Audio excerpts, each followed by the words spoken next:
Heading डाल लो यार, nucleophilic substitution reaction. Nucleophilic substitution reaction में आज हम दो रिएक्शन देखेंगे, SN1 और SN2। मैकेनिज्म इसका समझना है हमको, nucleophilic substitution unimolecular and nucleophilic substitution bimolecular. ठीक, तो पहली हेडिंग डालो SN1 न्यूक्लियोफिलिक सब्स्टिट्यूशन यूनिमॉलिक्यूलर इसको बोलते हैं,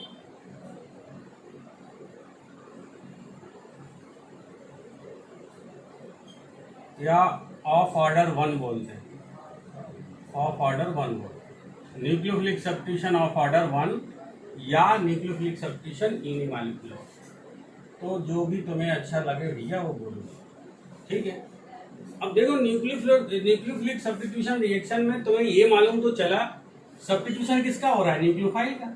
ठीक है, एक न्यूक्लियोफाइल आएगा दूसरा जाएगा। जैसे कि अगर हम न्यूक्लियोफिलिक सब्स्टिट्यूशन की बात पहले कर रहे थे, हमारे पास एल्केल हैलाइड है। ठीक है, इसके ऊपर कोई ना कोई न्यूक्लियोफाइल अटैक करेगा तो यहां से R न्यूक्लियोफाइल के साथ बॉन्ड बन जाएगा और ये जो हेलोजन है या यहाँ पर हैलाइड आयन के फॉर्म में निकल जाएगा, और यहाँ पे कुछ ना कुछ हम सॉल्वेंट लेते हैं इस तरह से।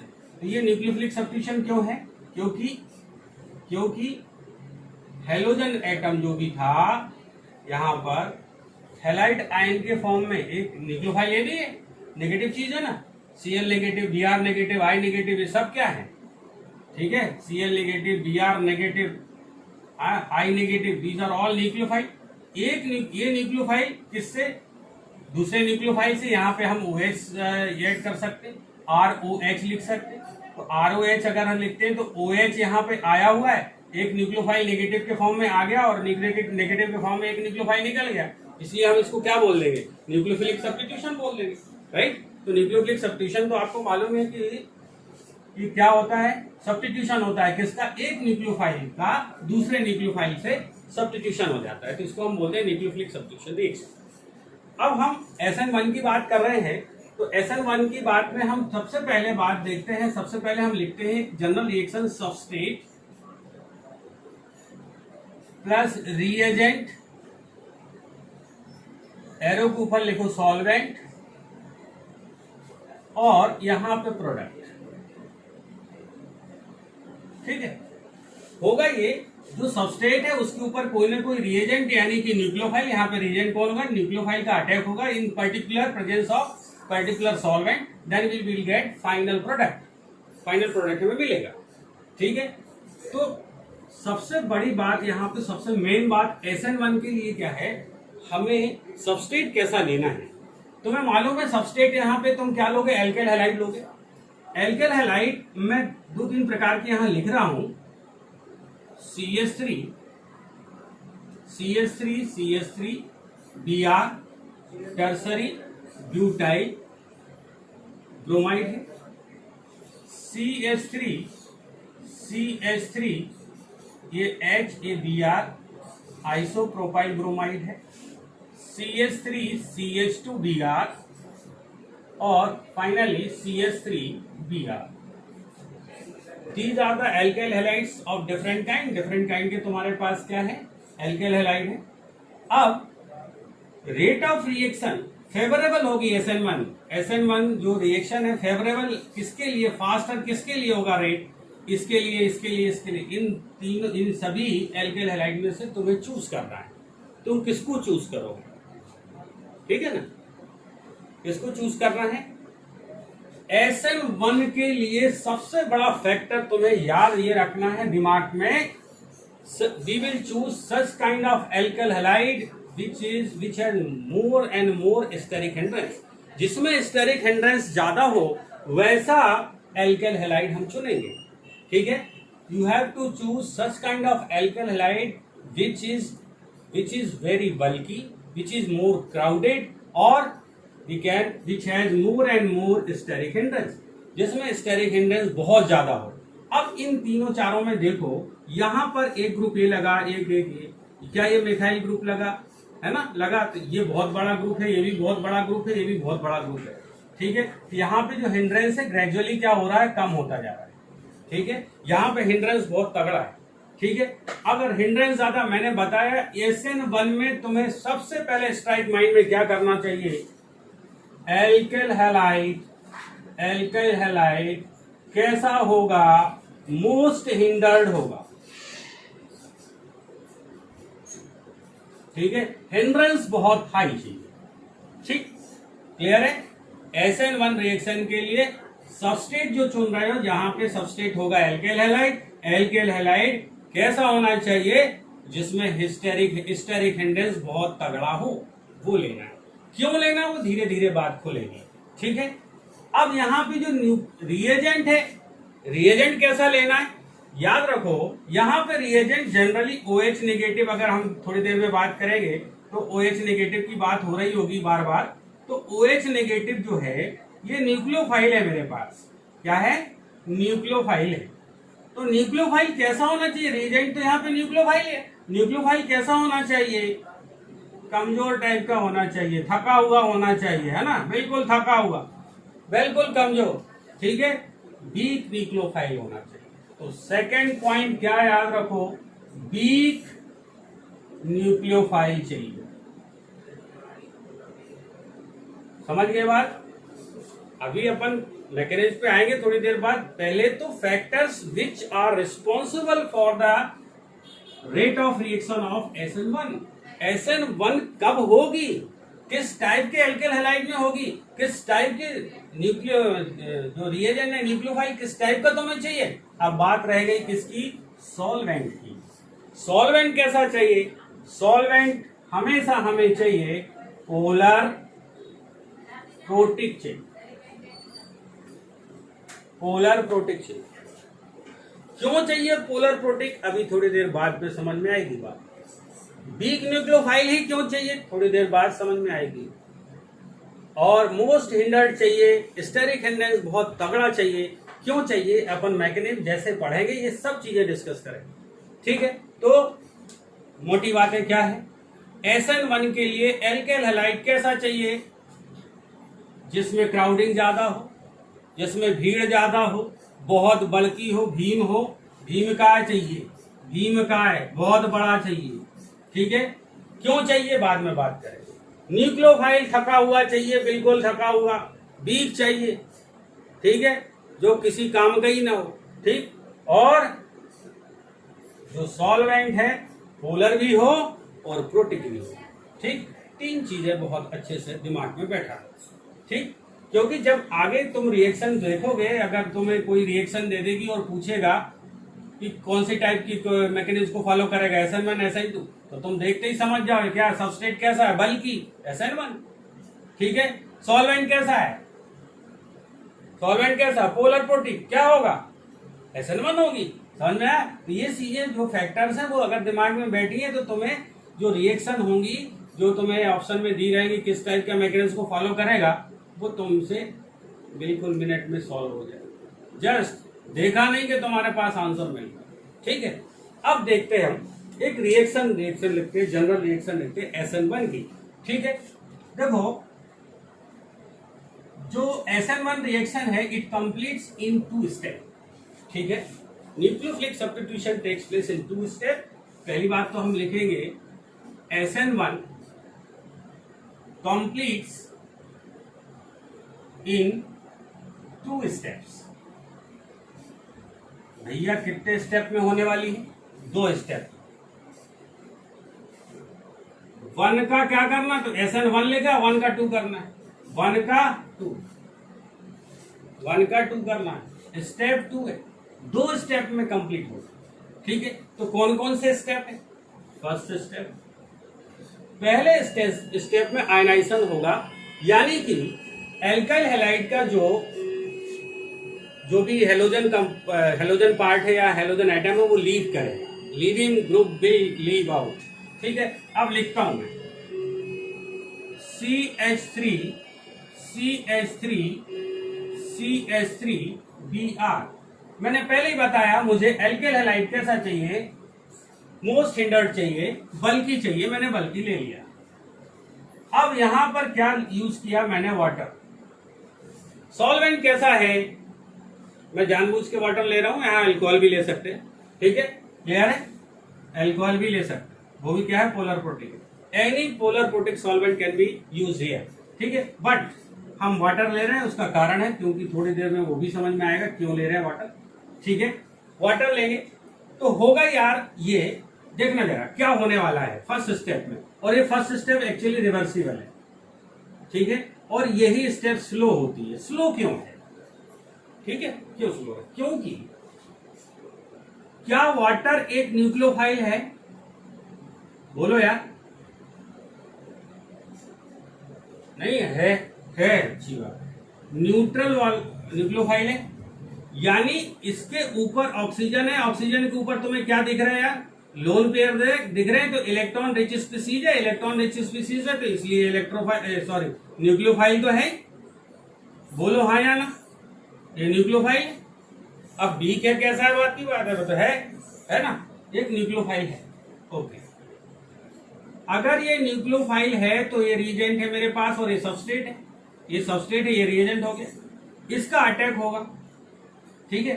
पहले स्टेप में वास्तव में क्या होता है वो ध्यान से समझना, क्योंकि उसी पे हमें रेट को डिटरमाइन करना। एक्चुअली ये जो न्यूक्लियोफाइल है इस सबस्ट्रेट की चक्कर लगाएगा। अब ये जो कार्बन है तुम्हें मालूम है स्लाइटली पॉजिटिव है, और ये Br नेगेटिव, क्योंकि ये पोलर है। ये जो ऑक्सीजन है, जो इलेक्ट्रॉन रिच स्पीसीज है, इसके ऊपर अटैक करेगी, क्या कर पाएगी, क्या कर पाएगी, वाटर, जो भी वाटर है, ठीक है, ये एक न्यूक्लियोफाइल है, न्यूक्लियोफाइल का अटैक होना है सबस्ट्रेट के ऊपर, हो रहा है। पहले ही स्टेप में ये अटैक तो करने जाता है, लेकिन क्या कर पाता है, क्या इसको सफलता मिल पाती है, नहीं मिल पाती, मतलब ये चक्कर लगाते रहेगा, बोलो, चक्कर लगाते, कभी कभी क्या होता है, चक्कर लगाने से सफलता नहीं मिलती, लगाते रहो दिन भर, ठीक है, तो चक्कर लगाने से कभी कभी सफलता नहीं मिलती, ठीक है ना, चक्कर लगाना बंद कर दो, ठीक, चक्कर लगाना बंद कर दो। चक्कर लगाने से केवल एक फायदा होना है, क्या होगा, इस पूरे सिस्टम की एनर्जी बढ़ जाएगी, ठीक है। जब ये कंटेनर में ये दोनों पड़े, इसके चक्कर लगाए तो इंटरेक्शन होगा, अट्रैक्शन होगा, कार्बन को ये देखेगा तो अट्रैक्शन होगा, एक दूसरे को देख रहे हैं तो अट्रैक्शन होगा, पूरा माहौल हॉट हो जाएगा, यानी एनर्जी बढ़ेगी। वो एनर्जी का काम क्या है, वो एनर्जी यूज होगी इसके क्लीवेज में, इस बॉन्ड के कार्बन और Br मतलब हेलोजन जो भी है उसके तोड़ने में खर्च हो जाएगा, तो लिसिस हो जाएगा, क्या हो जाएगा, लिसिस हो जाएगा, बॉन्ड का टूटना क्या है, लिसिस, ठीक है। तो आयनाइजेशन हुआ यार, आयन बने, क्या बना, देखो जरा, ये CH3, ये CH3, ये CH3, ये कार्ब कैटायन बन गया मेरे पास, बन गया, क्या बना, कार्ब कैट आयन बना, और साथ में क्या निकल गया मेरे बेटा, Br नेगेटिव निकल गया, न्यूक्लियोफाइल निकल गया, ठीक है। क्या अभी न्यूक्लियोफाइल आके जुड़ा, नहीं जुड़ा तो रिएक्शन नहीं हुई, है कि नहीं, रिएक्शन हुई क्या, अगर रिएक्शन हुई होती तो यहां जुड़ जाता ना यार, नहीं जुड़ा ना, तो पहले रिएक्शन में कुछ हुआ नहीं, केवल बॉन्ड टूटा, और केवल एक चीज का रोल दिख रहा है, केवल और केवल एल्केल हैलाइड जो लिया था सबस्ट्रेट का ही इस स्टेप में रोल दिख रहा है, न्यूक्लियोफाइल तो केवल घूम रहा, चक्कर लगा रहा, कुछ कर ही नहीं पा रहा, तो उससे कोई फायदा इस रिएक्शन को हुआ है क्या, केवल एक फायदा, बॉन्ड ब्रेकेज हो गया, ठीक है, लेकिन ये इन्वॉल्व नहीं हुआ इस केस, ठीक है, क्या इसने इस केस में ये इन्वॉल्व हुआ, नहीं हुआ। तो जो वाटर न्यूक्लियोफाइल था, फर्स्ट स्टेप में केवल इंटरेक्ट करता है लेकिन रिएक्ट नहीं करता, ठीक है, यानी कि इस न्यूक्लियोफाइल का इस स्टेप में कोई रोल नहीं है। क्या ये स्लो है, तो ये जो स्टेप स्लो है तो इसको मैं RDS कहूंगा, रेट डिटरमाइनिंग स्टेप है, slowest. If the reaction is being completed in 2 or more than 2 steps, then RDS is that step which is slowest in the whole system. पूरी रिएक्शन में जो भी स्लो रिएक्शन होगी वो RDS होगी, ये आप जानते हैं। तो RDS ये है, स्लोएस्ट है, अब मुझे बताओ आरडीएस है तो आरडीएस रेट जो है वो डायरेक्टली इक्वल टू के किसके है? क्या न्यूक्लियोफाइल यहां यूज हो? नहीं, केवल और केवल किसका रोल दिख रहा है? एल्केल हैलाइड का दिख रहा है। तो मैं यहां पर क्या बोलूंगा? बोलो यार, यहां पे आर एक्स लिख दे रहा हूं क्योंकि टर्सरी ब्यूटाइल इतना बड़ा लिखने की जरूरत नहीं है। केवल और केवल किस पे डिपेंड कर रहा है? एल्केल हैलाइड पे डिपेंड कर रहा है, सबस्ट्रेट के ऊपर डिपेंड कर रहा है, न्यूक्लियोफाइल पे कोई डिपेंडेंसी नहीं है। इसलिए ये यूनिमॉलिक्यूलर है। SN1 यूनिमॉलिक्यूलर क्यों है? रेट डिटरमाइनिंग स्टेप में केवल एक ही मॉलिक्यूल इन्वॉल्व हो रहा है। और इसका ऑर्डर 1 क्यों है? कि एक मोल ही लिया है यार, 1, इसका ऑर्डर क्या हो जाएगा? 1 ऑर्डर क्या हो जाएगा? फर्स्ट ऑर्डर की रिएक्शन होगी। तो रेट तुम्हें समझ में आ गई क्या? इसको यूनिमॉलिक्यूलर क्यों कह रहे हैं? Because the in case of RDS we observe that only alkyl halide involves concentration of alkyl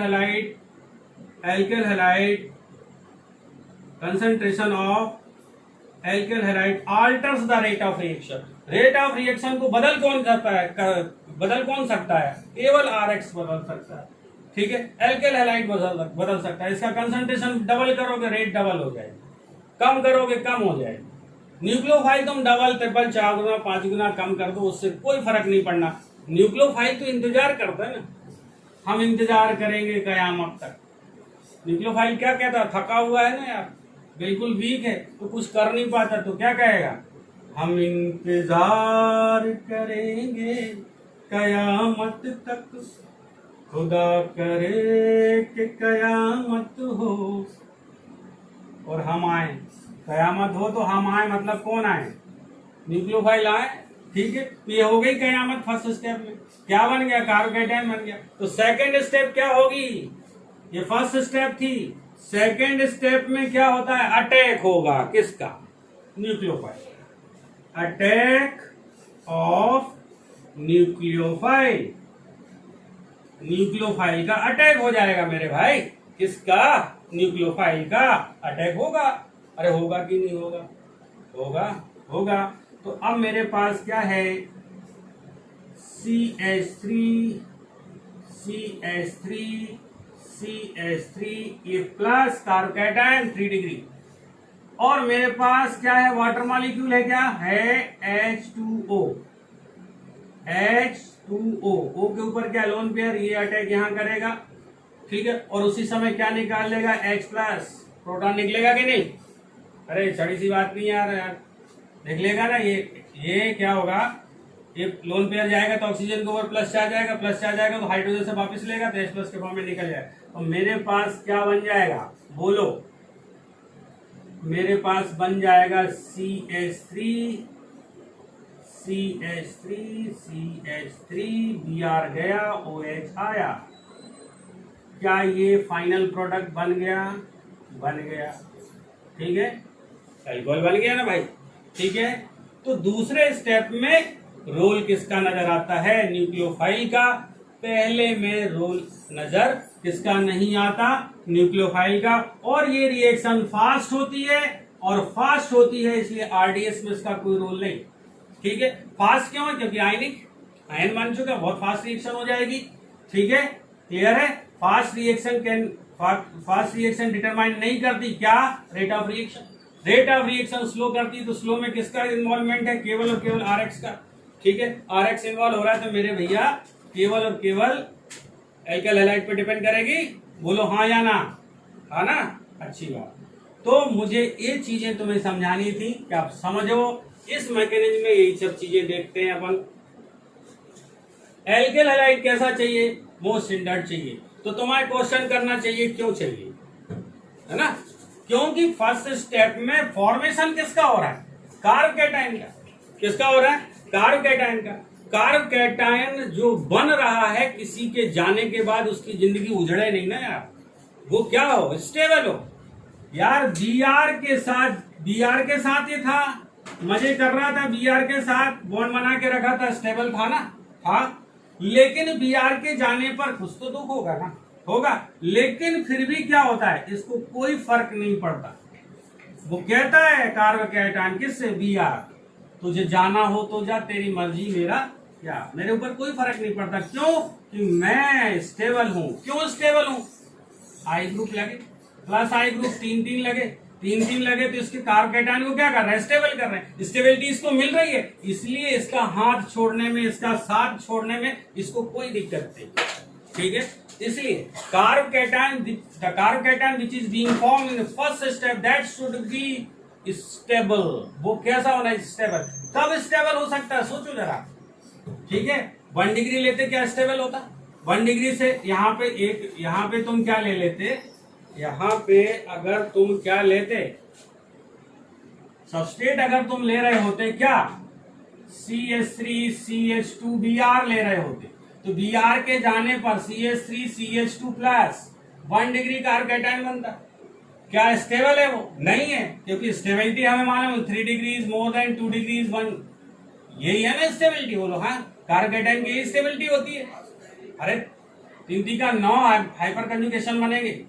ठीक है, 3 3 3 9 9H प्लस है, हाइपर कंजुगेशन कितना होगा? 9 बार होगा। तो कहने का क्या मतलब? बहुत ज्यादा स्टेबल है ये। अगर ये स्टेबल है, हमें चाहिए भी stability. Carbocation which is being formed in as a intermediate that should be stable है यार, स्टेबल होना चाहिए ना। तो स्टेबल है, इसलिए इसको हम कैसा लेंगे? एल्काइल हैलाइड बल्कि लेंगे। समझ में आ गई बात? क्यों लेते? दूसरी बात, न्यूक्लियोफाइल हम वीक लेंगे। न्यूक्लियोफाइल ये रहा है, वो वाटर लिया। वाटर जो है ये वीक न्यूक्लियोफाइल है। वीक न्यूक्लियोफाइल क्यों कह रहे हैं? क्योंकि ये अटैक करना तो चाहता है, क्या कर पा रहा है? अगर स्ट्रांग होता तो कर देता है ना। स्ट्रांग होता तो इसका इंतजार करता क्या? Br के जाने के पहले अटैक कर देता। ठीक है, इसलिए बी, क्योंकि हमें पहले स्टेप में कार्ब कैटायन बनाना है, फाइनल प्रोडक्ट नहीं देना। इसलिए साइमल्टेनियस अटैक नहीं होगा। एक तरफ से न्यूक्लियोफाइल आए, दूसरी तरफ से Br जाए, ऐसा नहीं होगा। Br पहले जाएगा, मतलब यहाँ पे एल्काइल हैलाइड पहले जाएगा, तभी तो कार्ब कैटायन बनेगा। तो इंटरमीडिएट कार्ब कैटायन बनता है, तो कार्ब कैटायन मुझे बनाना है। तो कार्ब कैटायन में कैसा बनाना चाहूंगा? स्टेबल टाइप का। स्टेबल टाइप का बनाना चाहूंगा तो बल्कि लेगा, बल्कि लेना पड़ेगा। और वीक न्यूक्लियोफाइल इसलिए लेना पड़ेगा क्योंकि उसी समय अटैक ना कर दे यार। अटैक कर दे के बन नहीं पाएगा। ठीक है ना, क्लियर है? दूसरी बात, जो यहाँ पे सॉल्वेंट ले रहे हो वो पोलर प्रोटिक ले रहे हो। देखो क्यों ले रहे हो? पोलर प्रोटिक का काम क्या है? The proton of H2O breaks this bond. इस बॉन्ड को तोड़ने में हेल्प करता है H प्लस। ठीक है, ठीक है, H प्लस इस बॉन्ड को तोड़ने में, लिसिस करने में फायदा देता है, लिसिस करने में हेल्पफुल है। तो ये लिसिस कराना ही चाहते हैं हम, तोड़ना चाहते हैं, टूट गया। लेकिन जो बना Br नेगेटिव, इसको भी स्टेबल होना चाहिए। इसको भी क्या होना चाहिए? स्टेबल होना चाहिए। तो मेरे पास कौन सा सॉल्वेंट है? पोलर प्रोटिक सॉल्वेंट है ना, तब मुझे कोई दिक्कत नहीं। Polar protic solvent can stabilise both the ions, cation as well as anion. तो एनाइन जो बना उसको स्टेबल कौन कर देगा? पोलर प्रोटिक सॉल्वेंट कर देगा, क्योंकि polar protic solvent has capacity to stabilise cation as well as anion. तो एनायन जो बनना उसको स्टेबल करता जाएगा। ठीक है, क्लियर है? तो इसको भी दुख नहीं होगा। Br जो छोड़ के पीछे आया, अपनी दुनिया उजाड़ के आया, उसको क्या मिल रहा है? हेल्प मिल रही है। उसके आंसू पोछे जा रहे हैं, किसके द्वारा? पोलर प्रोटिक सॉल्वेंट के, वो अपने आप उसमें ले लेता उसको, है ना, चारों तरफ से घेर लेगा इसको, ये स्टेबल हो जाएगा। स्टेबिलिटी मिल रही है, तो ये रिएक्शन फॉरवर्ड डायरेक्शन में जाएगी कि नहीं जाएगी? जाएगी। ठीक है, स्टेबिलिटी चाहिए पूरे जीवन में। क्या चाहिए? स्टेबिलिटी मिल रही है तो होगा। तो क्या ये बात समझ में आई? 2 स्टेप में होती है। तो ये चीजें तुम्हें याद होनी चाहिए, ये हमेशा के लिए दिमाग में बैठा लो मेरे भैया, क्योंकि जब तुम कुछ क्वेश्चंस को कर रहे होगे तो तुम्हें ये डिसाइड करने के लिए चाहिए कि SN1 होगी कि SN2 होगी। SN1 के लिए ये चाहिए। ठीक है, क्लियर है भाई? ओके, अब अपन बात करते हैं किस टाइप का एल्काइल हैलाइड चाहिए था, मैंने बता दिया आपको। ठीक है, अब लीडिंग ग्रुप की भी बात कर लो 2 मिनट के लिए। मेरे पास देखो बहुत सिंपल सा आर आई है मेरे पास, आर बी आर है मेरे पास, आर सी एल है और आर एफ है।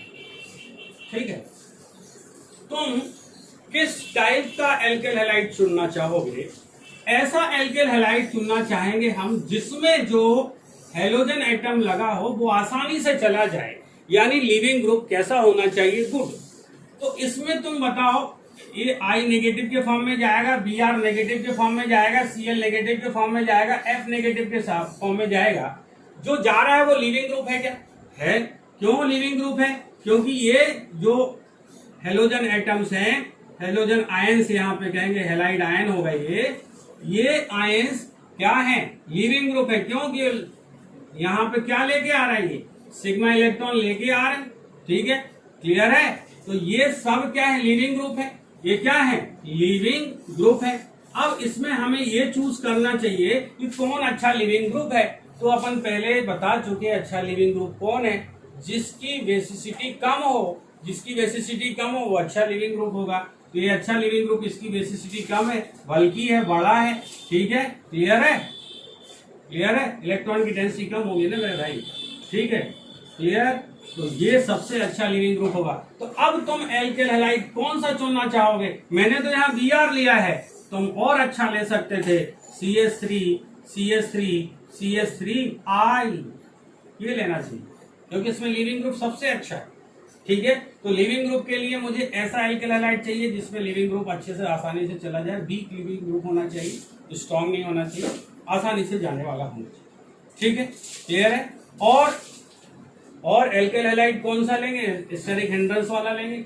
सॉल्वेंट कैसा लेंगे? पोलर प्रोटिक लेंगे। क्यों लेंगे? क्योंकि जो Br या जो भी हैलाइड आयन जो बनेगा फर्स्ट स्टेप में उसको स्टेबलाइज करेगा सॉल्वेंट। दूसरी बात, न्यूक्लियोफाइल वीक लेना चाहिए। वीक इसलिए लेना चाहिए कि फर्स्ट स्टेप में ही न्यूक्लियोफाइल अटैक ना कर दे। अगर वो फर्स्ट स्टेप में ही अटैक कर देगा तो कार्बोकैटायन बन नहीं पाएगा, क्योंकि फर्स्ट न्यूक्लियोफिलिक सब्स्टिट्यूशन SN1 की एक शर्त है कि इंटरमीडिएट बनना। ठीक है, क्लियर है? ओके, आगे बात समझ में। अब देखो, दो चीजें मैं यहां बताने की कोशिश कर रहा हूं। स्टेरिक हिंड्रेंस बहुत ज्यादा होना चाहिए, और जो बाद में जो चीज बन रही है कार्बोकैटायन, यहाँ पे इलेक्ट्रॉनिक फैक्टर भी तुम्हें ध्यान रखना है। यानी कि यहाँ पे जो चार्ज है वो मिनिमम होना चाहिए। चार्ज मिनिमम होगा तभी वो स्टेबिलिटी बढ़ेगी। बोलो हाँ या ना? ठीक है ना? क्लियर है आपकी बात? हाँ, तो स्टेबिलिटी क्यों आएगी? यहाँ पर मुझे ऐसा एल्केल हैलाइड चाहिए। एल्केल हैलाइड कैसा चाहिए? एल्केल हैलाइड ऐसा चाहिए जिसमें प्लस आई ग्रुप लगे हो ज्यादा से ज्यादा। प्लस आई ग्रुप बहुत ज्यादा लगे होने चाहिए, तब तो बल्कि भी हो जाएगा। और प्लस आई क्या करेगा? इसको स्टेबल करेगा। ठीक है, तो आयनिक जो इलेक्ट्रॉनिक फैक्टर है, इलेक्ट्रॉनिक फैक्टर, और दूसरा फैक्टर क्या, पहला फैक्टर क्या है? Steric hindrance. जो स्टेरिक हिंड्रेंस ये फर्स्ट फैक्टर है, इसको तुम्हें पहले क्लियर करना दिमाग में। दूसरी बात फिर क्या करनी? इलेक्ट्रॉनिक फैक्टर की करनी, यानी स्टेबिलिटी देखनी। ठीक है, पहले सबसे पहले सबस्ट्रेट पे क्या जाओगे? स्टेरिक हिंड्रेंस वाला चीज। ठीक है, फिर जो कार्बोकैटायन बनना उसमें हम देखेंगे कि भैया कार्बोकैटायन स्टेबल हो तो कैसे हो सकता है स्टेबल, तुम्हें मालूम होना चाहिए। स्टेबल ऐसे हो सकता है कि उसमें प्लस आई ग्रुप ज्यादा से ज्यादा जुड़े। ठीक है, माइनस आई जोड़ दोगे तो फिर तो ये बहुत तगड़ा हो जाएगा। माइनस आई क्या करेगा? इलेक्ट्रॉन लेके भाग जाएगा, तो यहाँ पे चार्ज और ज्यादा होगा तो स्टेबिलिटी कम हो जाएगी। ठीक है, हमें तो यहाँ पे स्टेबिलिटी ज्यादा चाहिए। ठीक है, कार्बोकैटायन जो इंटरमीडिएट बन रहा है वो कैसा होना चाहिए? मोस्ट स्टेबल होना चाहिए। तो मेरे समझ से ये काफी मैकेनिज्म समझ में आ गई होगी। ठीक, आगे चलते। अब देखो, इस रिएक्शन को SN1 को हम सॉल्वोलिसिस भी बोलते हैं। क्या बोलते हैं? सॉल्वोलिसिस। तो तुम पूछो यार सॉल्वोलिसिस क्यों बोल रहे हो? SN1 that is also known as solvolysis. ठीक है, देखो मैंने क्या किया था, RX प्लस न्यूक्लियोफाइल प्लस यहां पे मैंने सॉल्वेंट क्या ले लिया? वाटर, याद रखो, और ये प्रोडक्ट भी। अगर वाटर लिया है तो इसके कारण जो आर एक्स था, इसको वाटर चारों तरफ इसके चक्कर लगा रहा था। इसके कारण ये बॉन्ड क्या हुआ, टूटा। तो सॉल्वेंट जो लिया है उसके कारण ही क्या हो रहा है, ये बॉन्ड टूट रहा है। इसीलिए इसको हम क्या बोलेंगे, सॉल्वोलिसिस बोलेंगे। The solvent which has been taken over here, it helps in the breaking of the bond between carbon and halogen. That's why lysis is being taking place. Lysis is taking place over here. That's why this particular reaction can be considered as solvolysis, because solvent itself is involved in the lysis of the bond between carbon and halogen. ठीक है, that's why it is known as solvolysis. Clear? अच्छी बात। मुझे एक चीज बताओ, मेरे पास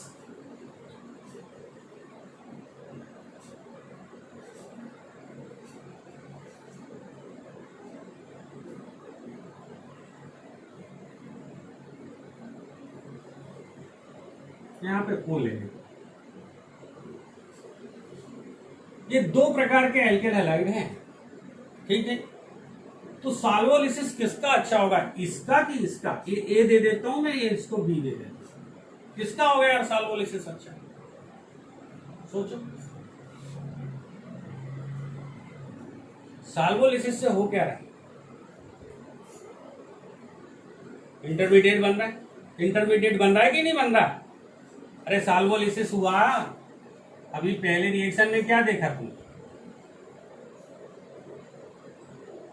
Br गया,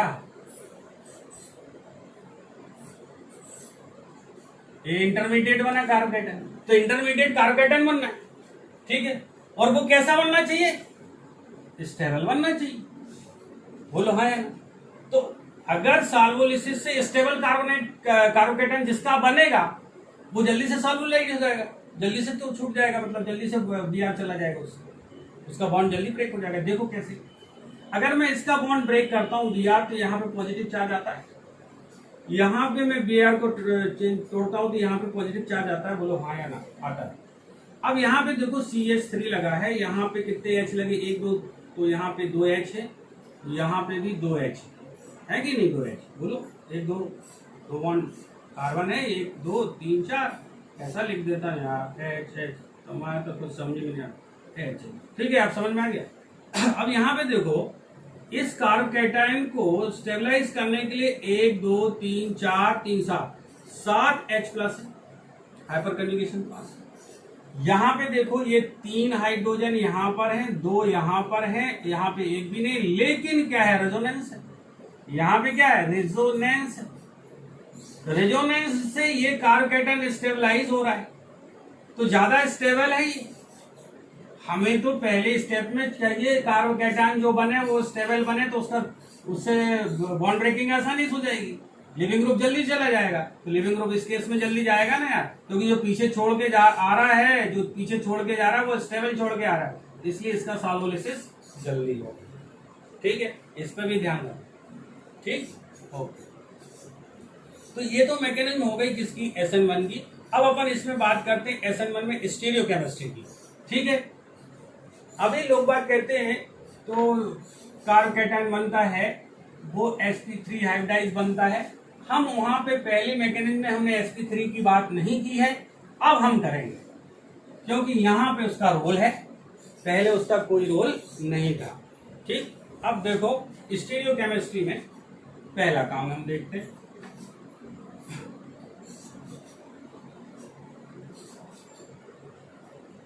यहाँ पे C2H5,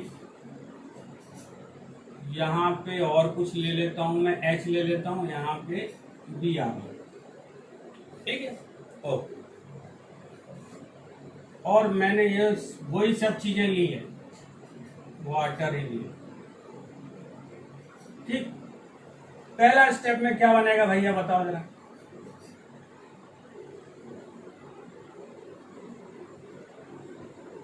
यही बनेगा क्या, कार्बोकेटाइन, पक्का ना? एक कार्ब कैटायन बना, बोलो हाँ या नहीं, बन गया। अब ये कार्ब कैटायन जो है इसमें अगर हाइब्रिडाइजेशन तुम चेक करोगे तो हाइब्रिडाइजेशन क्या है, sp2 है, एक सिग्मा दूसरा सिग्मा तीसरा सिग्मा, 3 सिग्मा बॉन्ड से बनना है तो sp2 हाइब्रिडाइजेशन। जब जब sp2 हाइब्रिडाइजेशन होता है तो उसका जो भी sp2 हाइब्रिडाइज मॉलिक्यूल है उसका जो स्ट्रक्चर होगा वो कैसा होगा, प्लेनर होगा, बोलो हाँ या नहीं, ट्राइगोनल प्लेनर होगा ना यार, होगा। अब देखो ट्राइगोनल प्लेनर है ये, ट्राइगोनल प्लेनर ये रहा, ठीक है। इसकी दो साइड, ए साइड और इस साइड, दो साइड फ्री है, यानी कि ट्राइगोनल प्लेनर है तो एक साइड ए फ्री है और एक साइड ए फ्री है। तो हम ये कहते हैं फ्रंट साइड से भी न्यूक्लियोफाइल का अटैक हो सकता है और बैक साइड से भी न्यूक्लियोफाइल का अटैक हो सकता है, बोलो हाँ। दो साइड फ्री है, ये भी फ्री है और ये भी फ्री है, तो न्यूक्लियोफाइल का अटैक कहां से हो सकता है, इधर से भी हो सकता है और इधर से भी हो सकता है। अब न्यूक्लियोफाइल इसके ऊपर अटैक कर रहा है मेरे भाई, और न्यूक्लियोफाइल मैं यहाँ पे जानबूझ के OH नेगेटिव ही ले लूं, ठीक है, वाटर लिया तो, ठीक है। अब देखो न्यूक्लियोफाइल का अटैक दो तरह से हो सकता है, फ्रंट साइड से भी हो सकता है और बैक साइड से भी हो सकता है। अगर फ्रंट साइड से होता है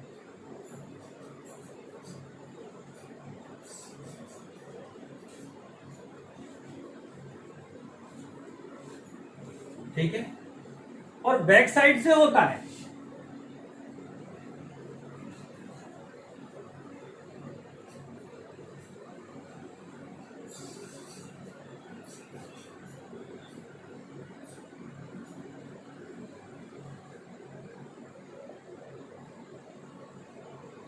इसको एग्जैक्ट मिरर इमेज बनाना है मुझे, तो जैसा इसमें बना है वैसे ही बनाओ, इसको थोड़ा सा ऐसा सीधा ले, C2H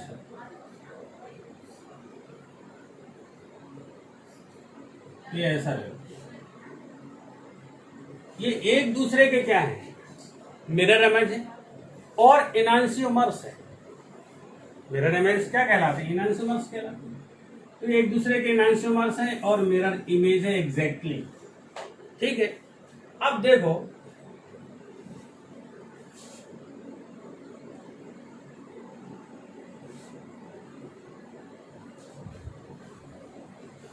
क्या है यार, ये S टाइप का बना और ये R टाइप का बना।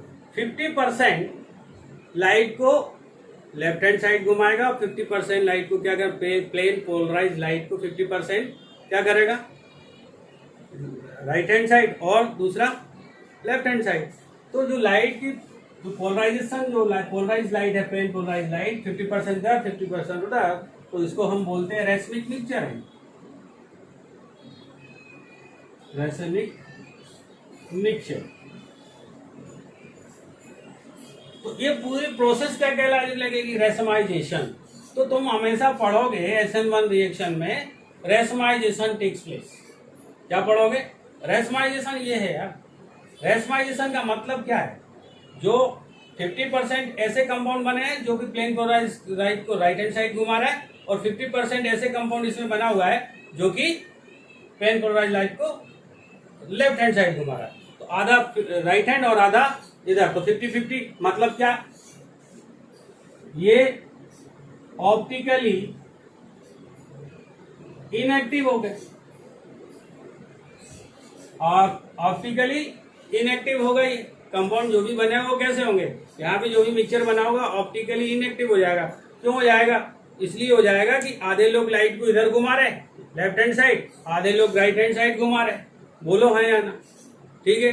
तो नेट जो काम किया वो जीरो ही हुआ ना, ठीक है, क्लियर है। तो प्लेन पोलराइज लाइट को आधे लोग राइट हैंड घुमाएंगे, दूसरे लेफ्ट हैंड घुमाएंगे, तो क्या हो जाएगा, ऑप्टिकली इनएक्टिव हो जाएगा, क्लियर है। तो कहने का क्या मतलब है, यहां पर जो भी तुम सबस्ट्रेट लोगे वो कैसा लोगे, कायरल होना चाहिए, पहली से कैसा होना चाहिए, कायरल है तब रेसमाइजेशन। अगर कायरल नहीं है तो रेसमाइजेशन की बात नहीं करेंगे। जैसे अगर हमने CH3 CH3 Br की बात की थी, इसमें रेसमाइजेशन की बात नहीं करना, ठीक है। रेशमाइजेशन की बात तुम कब करोगे? जब कार्बन कैसा हो, कायरल हो, तब बात करो। ठीक है, क्लियर है। और एक चीज और याद रखो, रेशमाइजेशन तो हो रहा है लेकिन प्रैक्टिकली क्या होता है भाई, यहाँ पे देखो ये जो जिधर जो बॉन्ड आया, जो OH न्यूक्लियोफाइल उधर ही आया जहां पे Br था, इसको हम बोल लेंगे रिटेंशन हो गया, और यहाँ पे हम बोलेंगे इन्वर्जन हो गया। यही बोलोगे, उल्टा हो। बैक साइड से आया तो इन्वर्जन है और फ्रंट साइड से आया तो रिटेंशन है। रिटेन करके रखी हुई है ज्योमेट्री, जहां पे Br लगा था वहीं आगे न्यूक्लियोफाइल लग गया तो ये रिटेन हो गई ज्योमेट्री। उल्टे साइड आया तो इन्वर्जन हो गया, उल्टा हो गया। तो इन्वर्जन 50% रिटेंशन हुआ, 50% क्या हुआ, इन्वर्जन हुआ। और इसी को हम क्या बोल लेंगे, रेशमिक मिक्सचर बोल लेंगे, और ये ऑप्टिकली क्या हो जाएंगे, इनएक्टिव हो जाएंगे। ठीक है, लेकिन ये बात कब करनी है, जब कायरलिटी हो, कार्बन क्या हो, कायरल हो, ऐसा एल्किल हैलाइड लो जिसमें कम से कम एक सेंटर ऑप्टिकली एक्टिव होना चाहिए, एक कार्बन कम से कम कैसा होना चाहिए, कायरल होना चाहिए। ठीक है, तभी उसके हम रेशमाइजेशन की बात करेंगे। चूंकि SN1 को जब हम डिफरेंशिएट करते हैं SN2 से, तो एक बड़ा फैक्टर है ये कि रेशमाइजेशन होता है। तो हम मान के चल रहे हैं कि जो SN1 रिएक्शन है वो कायरल कार्बन होगा, बल्कि है, तो उसमें रेशमाइजेशन होता है, तो इसलिए लिखते जरूर है। लेकिन तुम्हें ध्यान रखना है, इस तरह में कायरल कार्बन नहीं है तो रेशमाइजेशन की बात तुम मत करना। दूसरी बात, प्रैक्टिकली क्या देखा जाता है, इन्वर्जन ज्यादा होता है, जो रिटेंशन है वो कम है, इन्वर्जन ज्यादा है। क्यों है, देखो ऐसा इसलिए है कि जब ये गया होगा Br, तो यहीं कहीं घूम रहा होगा Br, इसकी वेसिनिटी में ही कहीं होगा, तो OH इधर से आने में क्या करेगा, दिक्कत है, रिपेल हो गई इधर। ठीक है, तो OH हमेशा कहां से आएगा, पीछे से आएगा। ठीक है, प्रेफरेंशियली तो यहां से भी जाएगा। ठीक है, लेकिन प्रेफरेंशियली यहां से आएगा। अगर ये Br यहीं कहीं घूम रहा है, Br नेगेटिव, तो नेगेटिव नेगेटिव एक दूसरे को रिपेल कर देंगे, सामने से ही रिपेल हो जाएगा। तो ये जो बनना है रिटेंशन वाला जो प्रोडक्ट है वो कम बनता है बजाय इसके, ये ज्यादा बनता है, क्योंकि यहाँ पीछे साइड का है, पीछे का तो पूरा खाली है ना मैदान, तो पीछे से अटैक कर देता है यार। ठीक है, ओके। तो यहाँ जब छूट के जाएगा तो सामने ही घूम रहा है, तो सामने ही घूम रहा है तो फिर भी क्या, उसको तो रिपल्सन हो जाएगा, पीछे से कोई दिक्कत नहीं है, तो पीछे से अटैक होने में कोई दिक्कत नहीं है ना। ठीक है, यहाँ से अटैक कर देगा, तो इन्वर्जन ज्यादा होता है, ये प्रैक्टिकल बात है। लेकिन तुम्हें तो याद ये रखना, 50% इन्वर्जन, 50% रिटेंशन। ठीक है, अच्छी बात। और ये कब होगा, ध्यान दो, केवल जो सबस्ट्रेट है, सबस्ट्रेट कायरल है, तब रिटेंशन और इन्वर्जन होगा।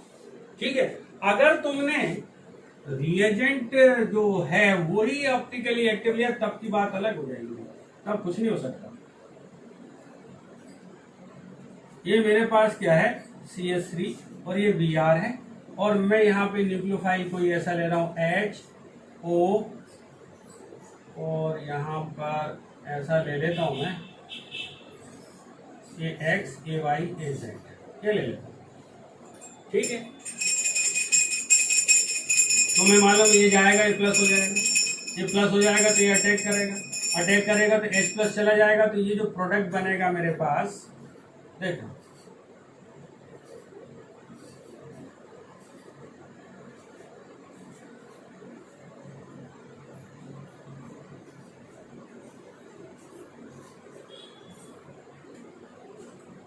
ये बनेगा। इसमें क्या है, इसमें इन्वर्जन कन्वर्जन नहीं हुआ, इसमें रिटेंशन ही ये अगर ये S था तो ये S ही रहेगा, अगर ये R है तो ये R ही रहेगा। ठीक है, इसमें कोई भी रेशमिक मिक्सचर वगैरह बनने की संभावना नहीं है। कब, जब तुमने रिएजेंट कैसा लिया है, ऑप्टिकली एक्टिव लिया।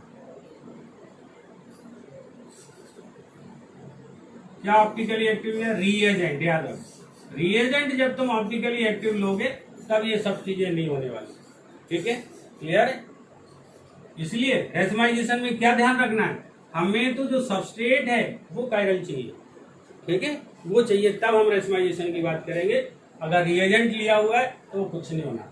ठीक है, तो हम रेशमाइजेशन की बात नहीं करेंगे गलती से भी। ठीक है, क्लियर हो गई बात। तो इस तरह से हमने ये स्टीरियोकेमिस्ट्री भी देख ली। स्टीरियोकेमिस्ट्री में 50% क्या हुआ, रिटेंशन, 50% इन्वर्जन होता है। हालांकि प्रैक्टिकली बात ये भी है कि इन्वर्जन ज्यादा होगा क्योंकि बैक साइड अटैक हो जाएगा। ठीक है, क्योंकि फ्रंट साइड में कौन घूम रहा होगा, यही घूम रहा है Br नेगेटिव, ठीक है। ऐसा कह सकते हो कि यह गया होगा तो इसकी वेसिनिटी में यहीं कहीं घूम रहा होगा ये Br, और OH इधर से आ रहा है, ठीक है। तो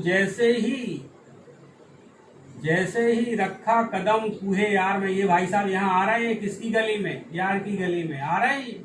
जैसे ही रखा कदम कूहे यार में, कुत्ते खड़े थे इंतजार में, काट नहीं लेगा ये, इसलिए कहाँ से आना पसंद करोगे, पीछे के दरवाजे से, इधर से अटैक करना पसंद करोगे, इसीलिए इन्वर्जन ज्यादा होता है, ठीक है, क्लियर।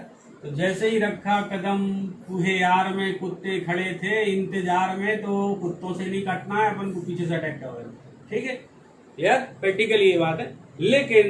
लेकिन तुम्हें याद क्या करना है, क्योंकि कार्बोकैटायन बनता है इंटरमीडिएट, वो कार्बोकैटायन sp2 हाइब्रिडाइज होता है, प्लेनर होता है, इसलिए फ्रंट से भी अटैक हो सकता है और बैक साइड से भी अटैक हो सकता है, इसलिए 50% चांस है प्रोबेबिलिटी के हिसाब से। प्रोबेबिलिटी में तो 50-50 मानेंगे यार, ठीक है। फ्रंट साइड भी खा लिए, बैक साइड भी खा लिए, तो आधे इधर से भी अटैक कर सकते हैं, आधे इधर से भी अटैक कर सकते हैं, बोलो हाँ या ना, कर सकते हैं। इसलिए 50% इन्वर्जन होगा, 50% अटेंशन होगा, जो मिक्सचर बनेगा वो रेस्मिक मिक्सचर बनेगा, और वो ऑप्टिकली इनएक्टिव हो जाएगा, ठीक है। तो ये इस तरह से आपने क्या देखा, SM1। फिर से मैं समराइज कर देता हूं। पहली बात, एल्केल हैलाइड तुम्हें कैसा चाहिए, बल्कि चाहिए। दूसरी बात, सॉल्वेंट कैसा चाहिए, बोलो, पोलर प्रोटिक चाहिए। तीसरी बात क्या बताई थी मैंने, तीसरी बात, अरे यार न्यूक्लियोफाइल नहीं बोला था, न्यूक्लियोफाइल, जिसको हम क्या बोल रहे थे, रिएजेंट। अरे इन्हीं का तो रोल है, ये सबस्ट्रेट हो गया,